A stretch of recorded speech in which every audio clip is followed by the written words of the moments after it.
Attendees are in listen-only mode.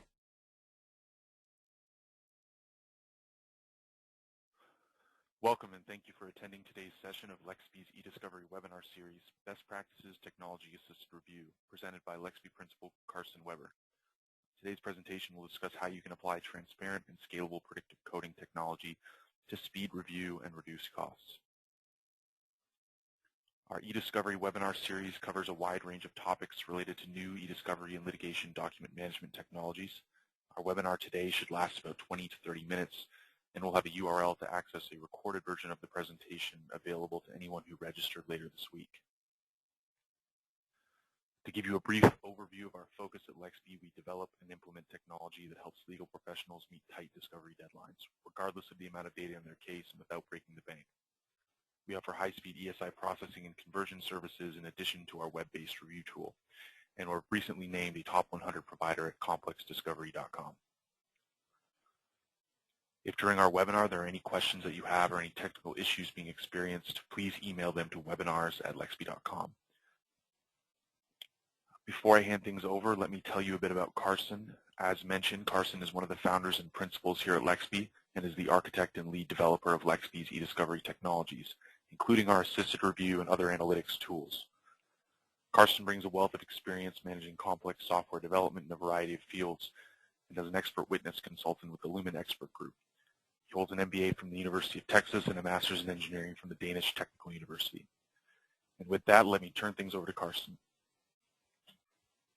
Thank you, Stu. So today we're going to talk about technology-assisted review. What is it? How does it work? When to use it? And then comparing the outcomes as well as some of the benefits that we bring to the table that are specific to our implementation of the algorithm.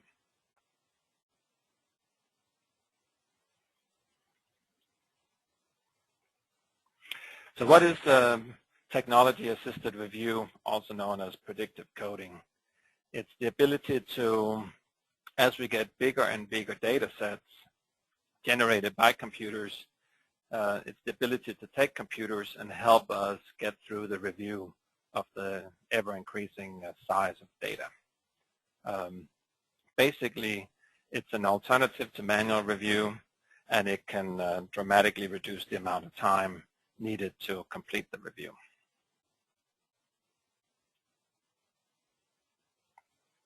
So why use it? It's really, it comes down to two things. If you have a small collection, you wouldn't use technology-assisted review. And as a rule of thumb, you would say maybe you need 40,000 to 50,000 documents before it really makes sense to start using technology-assisted review. Others says, no, you have to have a case with more than 100,000 documents before the cost of using technology-assisted review and the benefits outweigh that of just brute force linear review. But once the case size increases, you're able to apply technology-assisted review to increase the speed, which means you'll be able to stay on track and meet the deadlines, and you'll also be able to decrease the cost at the same time.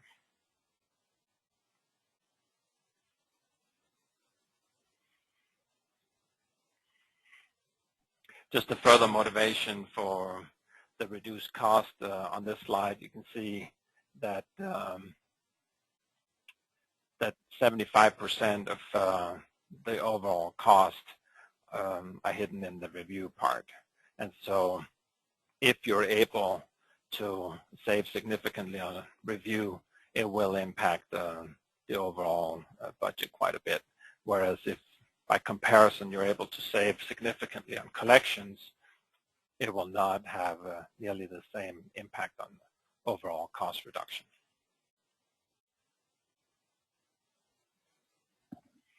So how does it work? There are lots of different implementations of technology-assisted review, but they tend to have a similar approach, and that is the algorithms cannot run without some amount of training. You need to tell it what does a responsive document look like, what does a non-responsive document look like. And So it will involve at first a training set. And it's very interesting that you can look at it statistically that if your data set was normally distributed, you would need, as the data set overall increases, you need more and more documents in that initial training set, or also known as the seed set, in order to show the system which documents are responsive and which ones are not. But if you double the number of documents in the case, you don't need twice as many documents in the seed set.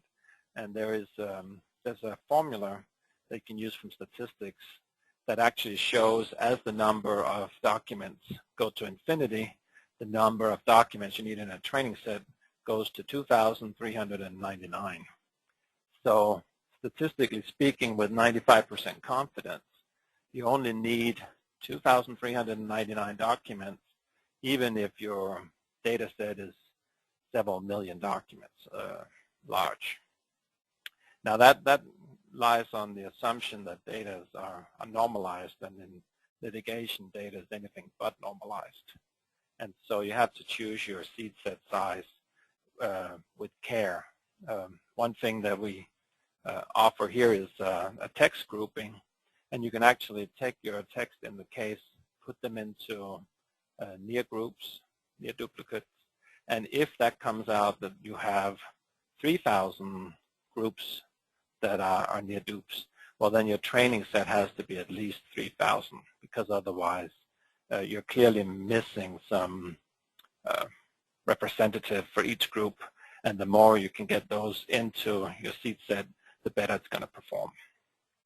So once you have demonstrated to the system which documents are responsive and which ones are not on your seed set, your training set, you could in principle let it rip and code all, hundreds of thousands of documents, and then,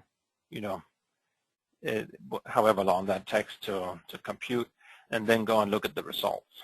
I mean, you can't just let it run and then turn the production over and hope that it's turned out okay. You want to do a QC step. And the way a lot of technology-assisted review flows work is, rather than letting it run and then do the QC after the fact, it runs on a smaller set, and we call those the control sets. So we run on just a small set of documents that predicts those, and then the user will go in and will check the results of those and say, yeah, I agreed with this, 90% of the time, 95% of the time. And then you do another set, and you do another set until you see that the predictive coding is stabilizing. And we'll talk more about that in detail. And then once you've convinced yourself of that, then you let it run on the remainder of the case.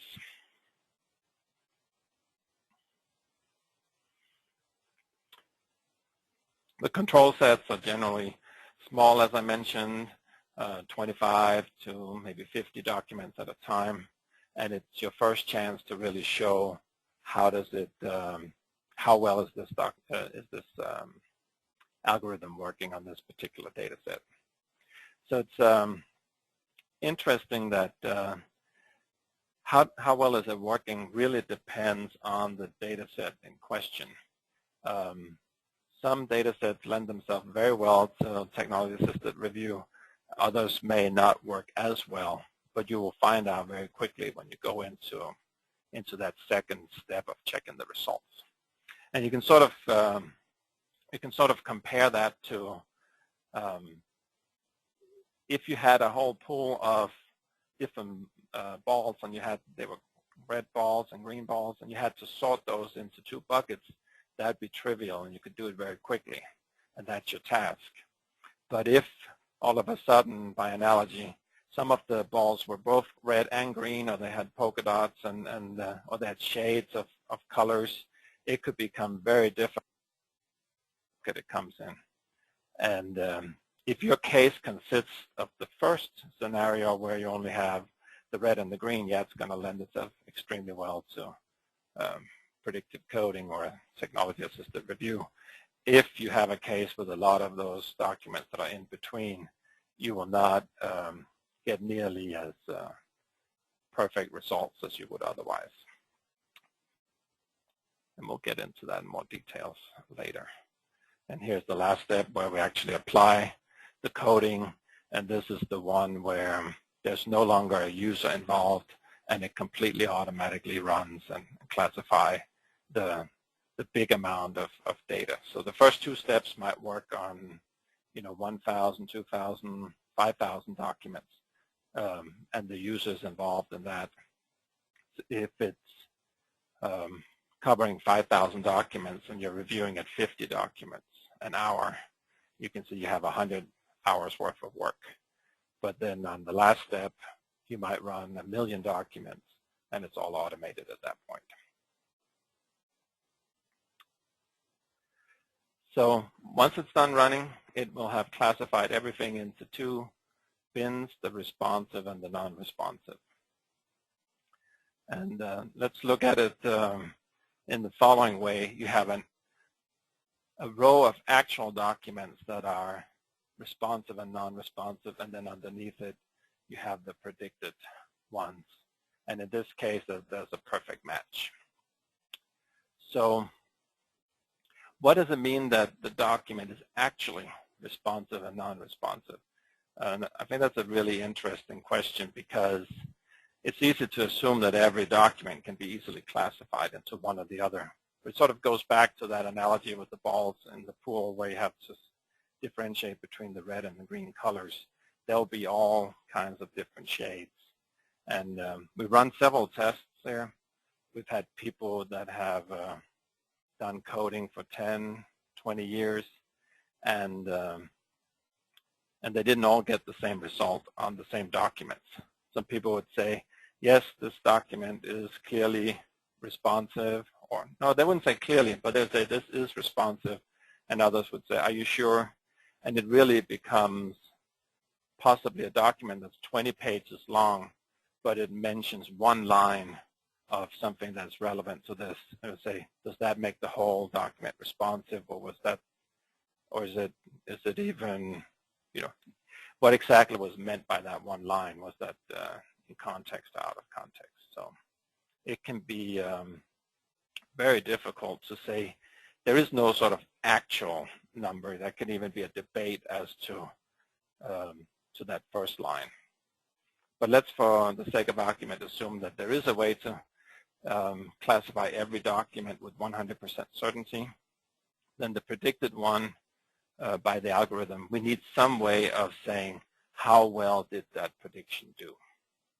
And that prediction that falls into two different categories. So basically, let's go to the next slide here. Falls into two different things called precision and recall. And precision is, we know it's not going to be 100%. So out of the documents that were produced, what is the percentage that were actually responsive? And we want that number to be as high as possible. Recall says, what percentage of responsive documents were classified as being responsive? In other words, how many of the responsive ones did get produced? We want that number to be as high as possible. We want both of them to be 100%. But as you'll see, those two numbers are kind of working against each other. So as one gets very high, the other one starts to fall off, and vice versa. So here's one example of low recall and high precision. Low recall and high precision means we may have omitted some documents that really were responsive. But the one we gave, the one we produced, have very high precision. Almost all of them are indeed responsive. I mean, the extreme would be to have a production and only produce one document. But we know with incredibly high certainty that this algorithm said this document was responsive. It only turned over one document, but it was responsive. So that would have a precision of 100%, but your recall would be, just a few percent. The flip side would be, guess what? We turn over everything. So have we given you all the responsive documents? Yes, we turned over the entire collection of documents. And in that case, the recall is 100%. But your precision, say you have 10% of the actual documents that are responsive, then your precision is only 10%. So we need a balance between the two, but it is not possible to have them both be 100% with predictive coding algorithm. And in fact, you have a very similar scenario going on when you have human reviewers, and you'll also see that they tend to be maybe around 80%, but they're not at 100%. So it really comes back to best effort.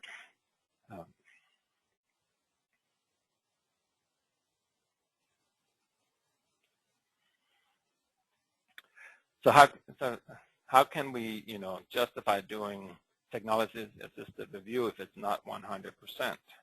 Well, it's really a matter of saying cases are getting ever bigger, and as they get bigger and bigger and bigger, at some point you simply just is not practical to do a traditional linear review where humans are looking at every single document. And if it's barely practical today, you wait another year, you have a case that's 10 times bigger. You wait another year after that, you've got a case that's now 100 times bigger than today. And at some point that just simply breaks down, and you have to look at what are the alternatives, and one of them is technology-assisted review. So while it's not perfect, it's a great alternative, and it actually has lots of studies that show that it competes very well with manual review, because manual review is not perfect.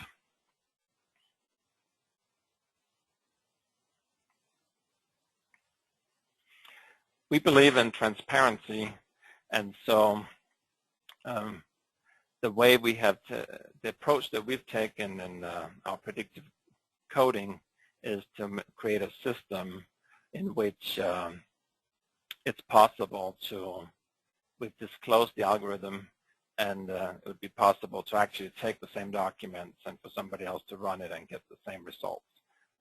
This is different than some other algorithms where it's a complete black box, and there's no way of there's no easy way of arguing why did this document get produced in the collection and why does this other document not get produced. It's simply a black box. So we didn't want to do that. Instead, we chose a Bayesian classifier, and the algorithm is very, very well known. You can look it up on Wikipedia. And basically, how it works, you can sort of think of, and how technology-assisted review works in a lot of systems, is it's all based on the words in the document. And you can think of it as each word having a certain weight. And then you take those weights as, if it's responsive, the document, all those weights become very positive. If it's not responsive, those weights go on the other side. You can sort of think of it like an old-fashioned scale, or Lady Justice with the scale, and you've got weights for each word, and you put it on either the left side as responsive, the right side as non-responsive. And you've trained the base set, the seed set. It knows what these words are, if they're responsive or not. And it will say, gee, I've seen this word show up on both responsive and non-responsive documents. So it doesn't tip the scale very much. But if you're searching, for example, one case we're looking at was fantasy football, and you use the word fantasy football, and it's only seen fantasy football in responsive documents, then those would weigh very heavily on the responsive side.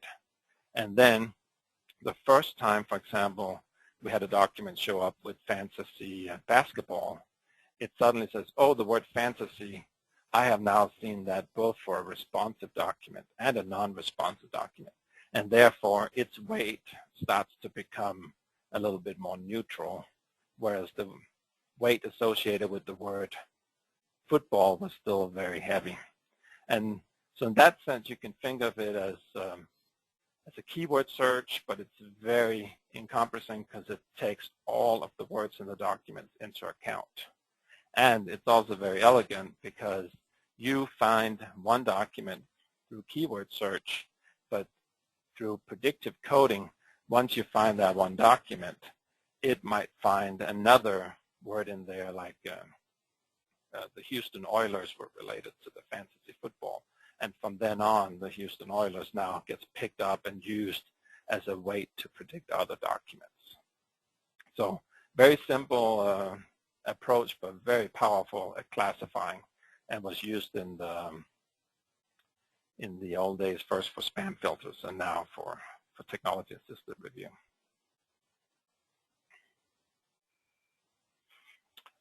One thing we have is we're running the system in the cloud. We're able to, in a data center, very quickly scale up to hundreds of servers, and that way we can now do in hours what would take days otherwise to run. So we're able to leave more time before the deadline, before you start the actual coding, and then be able to still finish it in time. So in summary, it allows a skilled computer person to train the system with the explanation that I gave of the words having different weights and being on a scale. You can see that that person has to be very skilled. If they make one bad classification, all of a sudden that word gets the wrong weight and starts to tip the scale in the wrong direction. So it's absolutely critical that you get the base set correct. And we do have a way of, unlike some other systems, we have a way of setting up that base set and have it done within a traditional review set with all the QC and bells and whistles, and then feed those results into our technology-assisted review. We can use this for larger sets to still meet the deadline, and as the case size grows, it becomes more and more economically advantageous to use predictive coding. It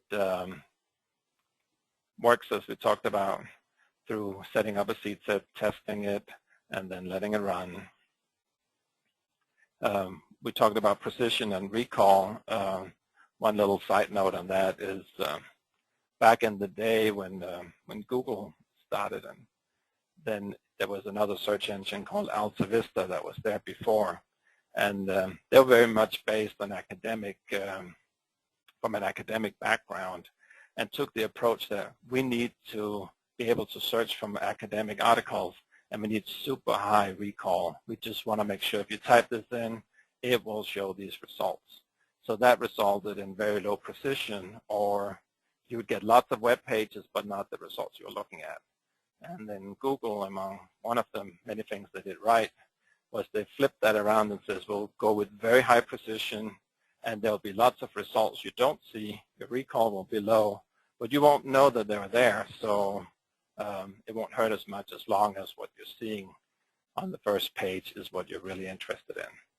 So a lot of the same thing we're talking about here with precision and recall is both for technology-assisted review, but is also for web browsing, and those are the terminology they use at the big search firms. And it's important to understand the algorithm somewhat, just so that you can explain and defend your results. It's also important to understand, I think, the analogy with the red and green balls, that different cases will behave differently, and by having a disclosed algorithm, you're able to better understand why it works the way it does, as opposed to it might have worked very well on previous cases, but somehow it doesn't work as well on on your case.